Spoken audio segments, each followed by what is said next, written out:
161 hours of playtime, multiple overnighters, the pain and suffering, countless tears farming for the crystallization catalysts, the suffering of watching my build being incorrect, relearning math to figure out the formula of ultimate damage numbers, AoE lane Sup and Valby V2, do not cross the line, boss build melting destruction, super tanky, but also super long. And last but not least, the spam ultimate nuke the whole map with water and just watch them get stuck together and then pop with the thunder cage. Boom! Watch this ultimate 3-in-1 Valby build today, guys. Sit back, watch this video, and relax because this is the ultimate Valby guide video today for you guys. We are one stock at a type from being maximum, and we're here. Now watch and learn. Just in advance, guys, I did not show you gameplay of this right here because it's already a 20-minute long video. The next 3 videos will be showcasing each of the build and their own mission and game. What's going on, Descendants? It's your boy, Mr. Pellier today. I hope you guys like that intro because today we got the something special for you. The 3-in-1 build video for you, the Slip Inside updated guide, as well as 2 other secret builds I was working at the same time. That's why I've been a little bit slacking, a little bit taking it along, haven't uploaded many videos recently. So first things first, I know you guys want to get up to the fucking jazz, the cook. What did I cook up today? So we got Supply Moisture Shock Punch. This is going to be, obviously, whatever. You don't even have to use Shock Punch. You can use, like, Multi-Maneuvering or any of these other ones, you know, that give you the extra module capacity. If you do use the Crystallization Catalyst, it gives you an extra 5 for that. Moving on from there, we have Frontlines. Skill Critical Hit Damage. The reason we're using this is because the Supply Moisture base crit hit Valby has 5%. This is an additive bonus for everything. This is an additive for your weapon crit hit damage or crit hit rate, and then your skill crit hit rate. So now we go up to 25%, and that's all multiplicative from all our buffs and everything. And then scroll duration up, which is good a little bit because, you know, we want the water on the ground longer so we can tick for more damage. So going on, we have front lines, obviously skill crit hit damage, skill crit rate. We have emergency measures, skill crit hit rate, but then skill crit hit damage. As you can see, we actually have a little bit more skill crit hit damage because we're focusing on our crit damage, and when we're critting, we're hitting big numbers. I did lots of math for these, okay? It looks like skill simplification with Dimension Master plus Iron Defense will be the most damage gained for Dimension, for Cleanup, and for Plop Plop, okay? This would be the best 2 right here. Skill simplification buffs these up across the board, so if you want to do some tick damage with your 1, or if you're 4, whenever you ult, then you can do that. But this right here is because this is based off my Slip Inside Valby, or maybe my new name, my new build name, Don't Cross the Line, because whenever you cross this line in like survival modes, you basically this 1 tick die, or 2 tick die. And so that's why I call it Do Not Cross the Line Valby, or Slip and Slide Valby V2. Moving on, we have damage done, those done, concentration, skill crit hit damage. Obviously, we're doing that for crit hit damage. I'm doing it all the time. MP collector. This is a staple in the build because whenever we defeat an enemy, instantly recovers 12.2% of max HP, 17% chance. Since we're killing a lot of enemies all the time, and this whole point of this build is to basically throw your water on top of spawn points and spawn trap them. And then if you're playing like wave-based modes, you draw a line on the map. You know, you split the whole path down, and whenever they walk into that path, they die, okay? So that's going to be, that's why I call it the Don't Cross the Line Valby. That's why I call it that. It is my OG Slip Inside Valby because you do go into that form a lot, the liquefied state, quite often, but I think the Don't Cross the Line sounds pretty cool. Moving on from there, we got skill expansion, skill extension.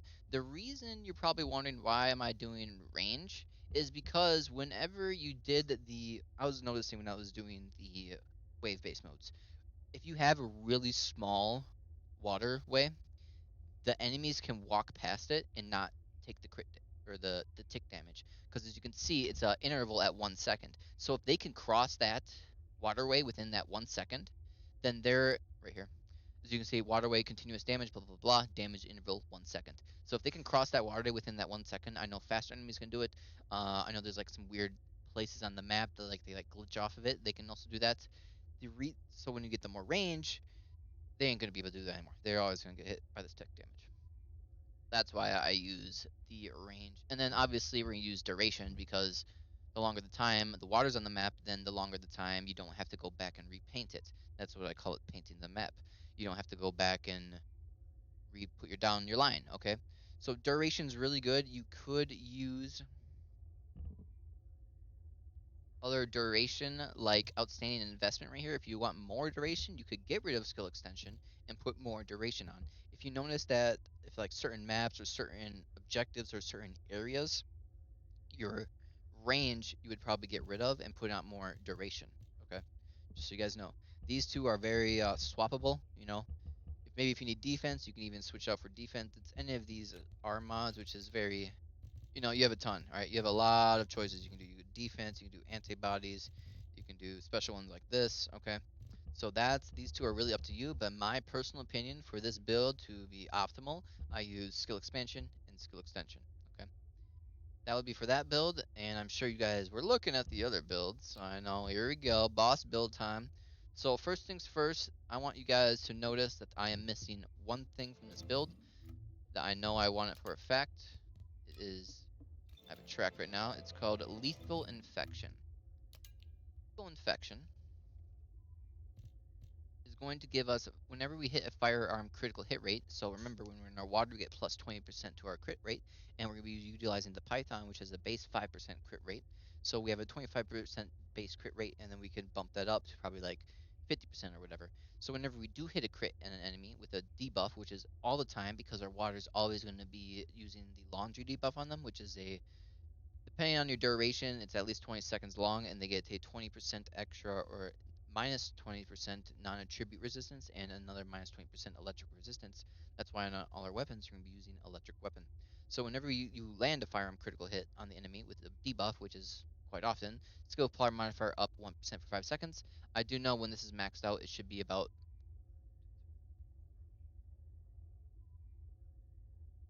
fire levels in 1, 2, 3, 4, 7. What's Decimator? Because Decimator is going to go on our builds at the end. Decimator is only 5. So, thing I missed about this build over here, when we are our super duper endgame, like ultimate endgame, we're all maxed out, this will have the ninja star on it.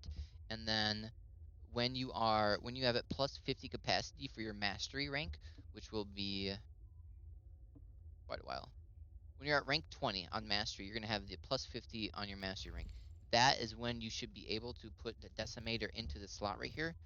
In the time being until I'm rank 20 for Decimator, I'm just going to use Narcissism because whenever I sprint, I get extra skill cost cooldown, and then I can get up to 10 stacks. So it's an extra 10%, minus 10% skill cost, and then I get 10% extra cooldown.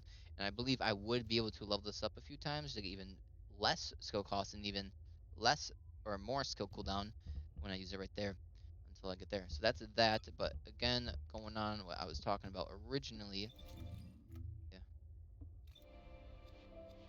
Lethal infection, whenever you get a crit rate, looks like you'll be able to increase your crit significantly, and it goes up 7 times. So if it works like every other thing else, you would accept it to 1% each time. So this looks like this is going to be a 70% skill power modifier. Okay, this is like a must. This is a must in your boss build. Okay, this is a must. 70% skill power is nothing to joke about. Okay, just to put that into perspective, our skill power for our main thing is 84%, okay? If we use Dimension Specialist, this is maxed out, that's 76%, okay? This skill power boost that we get from that ability is insane, so don't sleep on that, okay? Moving on from that, same basic loadout, emergency measures, front lines, skill simplification again, but this time we go for non-attribute master. That's so we can increase the non-attribute abilities across the board. And then again, iron defense. We're not using anything specific like dimension or fusion because we want all our abilities, which do tick damage. And then when we boss spawns or when you break the weak points, you obliterate him with your damage. You drop your stacks, you do your Q. I mean, your ones, your two, your three. You want to use waterway or your plop right below him because each puddle, like your first original puddle plus your second puddle, both have tick damage, okay? And then you just, usually when I do it for cleanup, I'll just spam my cleanup, do a little line, and then spam it again, okay? Because the down state of the enemy isn't going to be that long, and you want to get these waterways down, because if you waste your time, going in a circle and everything, he's going to be back up, and he's going to be moving around, and you're wasting damage. And then this one, you just pop her right away. And I rarely use Laundry Bomb. I do know it's really good. If you can get like a nice like down moment and you get like right into him, you usually look at the ground, shoot, like do a little bounce off the ground, it bumps up into his body, and that does massive damage. I've noticed. Okay, so going on, we have the skill Strong Mentality. This is skill cost, so we can spam everything later. I do know that whenever you do run out of mana, you lose a lot of damage. So when you can not take damage or not take prio from the enemy or aggro, you can resupply your mana and then just go back in and doing damage. That's why I utilize a pistol on this build, because whenever I do get close and personal, I whip out the Python, do a bunch of damage, pop my skills, but then anything long range, I'll be the Devotion, because it has a minus defense modifier on it whenever you hit their crit. Weak point. So then skill cost, skill damage, pretty simple. Defense, outstanding investment. Duration, I did a lot of duration because you want to use your abilities as much as possible. Duration. Tension should be there. If you want pure damage, duration right there. But if you want defense, which, most people do, especially in the boss build, you're going to use defense. And then if you really need to, if you don't want to use that one yellow that gives you the plus 70% buff, you can probably switch out one of these and then just put on like a shield or something. Really up to you, but you should be using the buff. That will be the most optimal damage for this build. Going on from the boss build, we are going on to the spam your alt build. Spam your alt everywhere build. Here we guys have it. So again, first things first, apply moisture shock punch, pretty standard. This is where it gets a little tricky. Nimble fingers, okay? We'll be using this actually right there. And then our focus on non-attribute is going to go up here. We can upgrade our non-attribute a bunch down the road, but you have two choices. You can leave it here, have nimble fingers 16, or leave it here, leave your focus on non-attribute a little bit lower, and then focus on fusion up, buff this up a bit, and then buff this one up a little bit, and then down the road,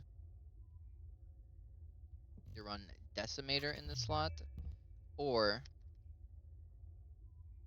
you're going to run non-synctum right here and buff this up. This will also give you non-attribute skill power. So moving on from this, usually what I had it before, it was this and this right here, these swapped, and then this one was bumped up super high level for damage, but at the moment we cannot fit in our MP collector until we get our ninja star in there, and that's why we're missing our ninja star.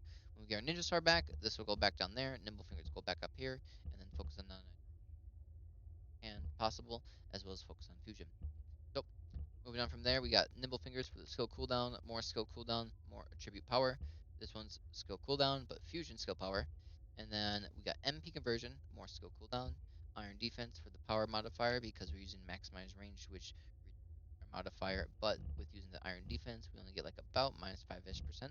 Emergency measures just for the skill crit hit rate and skill damage, just to up our damage a little bit when they're in the bubble. Moving on, we have the skill expansion because we want to make giant pools of puddles and everything. We want the biggest range. We have an 18 meter range on this thing. So whenever you put these puddles down, any enemies affected by this debuff is going to get sucked into your ult as soon as you pop it. So that's why we're using that. Then we're using MP Collector because, again, we're going to be sucking up the whole map together. The odds of you being able to at least get a little of your MP back is highly likely. Then we have the non-attribute Synctum. This is a temporary one right now until we get down the road, and then these switch and then level up again, and this X or my final catalyst goes there. You can also alternatively level this one up a little bit and get your skill power up a little bit. That's completely up to you guys, but there is the build for the spam alt. That's about it. I hope you guys enjoyed the video. Everything else is just going to be showcasing I'm going to do a run. Some of the video, I'll use my first AoE lane build. Some of the video, I'll swap to my spam alt build. And then last but not least, I'll go to my boss build to fight him at the end. There you guys have it. Drop a like down below. Peace out. And I forgot. Don't leave yet, because we have the weapons to go through. The number one reason we're using the Python is because of the special weapon right here is the special unique ability, aka the Prey ability. Whenever you hit someone with Prey, they have a debuff on their resistances to their non-attribute. When you math it out, it's 70% debuff to the non-attribute resistance, and when you're shooting this, it has a 1 second duration for your debuff. Now, what I did was 1.5 seconds, and then we want to half it, so now we're at 0.5 modifier, aka max. Now we're at 0.75 seconds for reloading. Therefore, we can shoot, get the stacks, reload, and continue shooting and keep up those stacks if you hit those weak points. That is why I'm opting for a sub-second reload speed on the Python, and I think you should too, to keep up those stacks. Moving on, we have the Reactor. So, obviously this Reactor right now, if I'm using my AoE alt build, this is what I'm going to be using. I'll be using the Thunder Cage. The whole reason we're using the Thunder Cage is because, well, you have all those enemies sucked up in a bubble, and they're all in one area. So what does one kill with the Thunder Cage do? If we pop, boom, electric shack, boom, through all those enemies, shack, electric shock through all those enemies, hits a little AoE bubble damage, and then they all die. That's why Thunder Cage, I think, is the best gun in the game to use with your spam alt build. Just for that simple reason, you get all the enemies in one together. All you have to do is kill one guy, and then boof, you'll proc the proc, and then proc the ability, and then do extra damage. Other than that, if you think boss build, I would say the best one for that one is going to be, there it is, my beast right there. We have the Python attachment, and then the 2 dimension skill boost ratio, which is my 2 abilities. You could probably opt for non-attribute skill boost ratio, would be a little bit better because that would across the board buff all your abilities and the tick damage. But I do have the dimension one because we're fully boosting into dimension usually, and that's why I think the best tick damage is in my opinion. And then just additional skill attack when attacking Colossus. I was doing the math, I think you get like 1,000 something damage on the power boost ratio, but then as you see, they're not going to add additional skill attack when attacking Colossus if these other golds are just going to be flat out better. So the additional skill attack when attacking Colossus is really, really good and better if you have that plus the non-tribute. That would be the ultimate plus the Python mounting and non-tribute plus dimension skill boost. I would say that would be the ultimate god roll for your boss farm. You could switch this out for non-attribute skill power bonus, which I was using before, and then skill critical hit. As you can see, this buffs up our Q and our Z right there. Like I said before, non-attribute will be the better one, and then additional skill attack when attacking Colossus would be the way to go. You could go with the skill critical damage because whenever we are critting, as you can see, we're hitting a 4.37 crit modifier. I thought that was a little bit higher, maybe not. Oh, yep, so only a 4.3 modifier. Oh, it is a little bit higher if you get the gold one. My apologies. I have my god roll one right here. There she is. Skill crit hit rate, gold. Skill crit hit damage, gold. And this is the other one I was using before with the Thunder Cage alt, because spam alt, we're using our crit hit rate right here. And then this gives us crit hit rate and crit hit damage, and then Thunder Cage, obviously. So that was the other one I was using. If we look here, if we go to our, boom,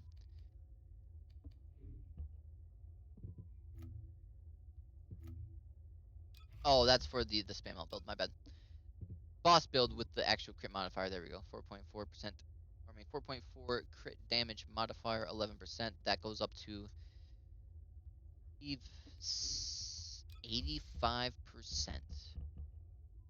No, 56, I think, actually, my bad.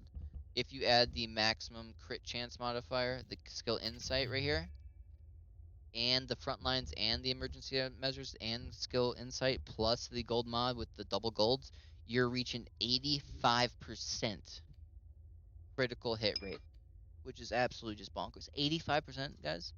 That's absurd, okay? 85%.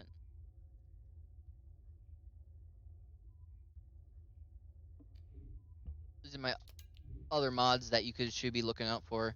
I personally would go with range and duration up. That's just my opinion. I like doing that the most for builds like this. For the spam alt build, boss build, you're going to be using the dimension skill boost ratio, or more specifically, non-attribute skill boost ratio, and then Colossus attack. And then last but not least, my AoE lane clearing build here, the one where it all started, how it all came to be. Using the Python, would either go with duration duration and non-attribute skill power boost ratio would be, in my opinion, one of the better ones to get. You do pretty crazy skill crit hit damage already. You hit for about 470k on some enemies. Depends if they have like resistances and everything. Moving on from there, we have components. You know, you guys, the reactor is really up to you guys, but in my opinion, just use that. Moving on to components. Got defense, defense, defense, defense is going to be your main stat. Everything else, the substats I like to call them, is going to be MP recovery modifiers, or as you see in this one, I have MP recovery in combat. That's a very important one, and then shield recovery in combat. This one can roll with MP recovery in combat and shield recovery in combat, both gold. So if you get a gold sensor with defense and then both in combat recoveries for mana and shield, I would think that's the best in slot for Valby for that. And then, going from here, we're just using, sensors, HP, MP recovery modifiers, extra shield recovery modifiers, extra shield, extra max HP, or MP, I should say, my bad. And that's really about it, guys. Components, reactors, triple build. That's the setup. Please drop a like down below for these 160 hours of hell. And we can finally move on to the next character. Leave a comment down below. Who do you want me to go through and break next? I am pretty close on getting Enzo. I'm thinking about like theoretically a permanent supply buff to all your teammates where they all get turrets forever. It's theoretical. I don't know if it's going to work. I have a lot of testing and math to do to see how it's going to work. But yeah, if you guys enjoyed this video, drop a like down below, please. Maybe drop a sub.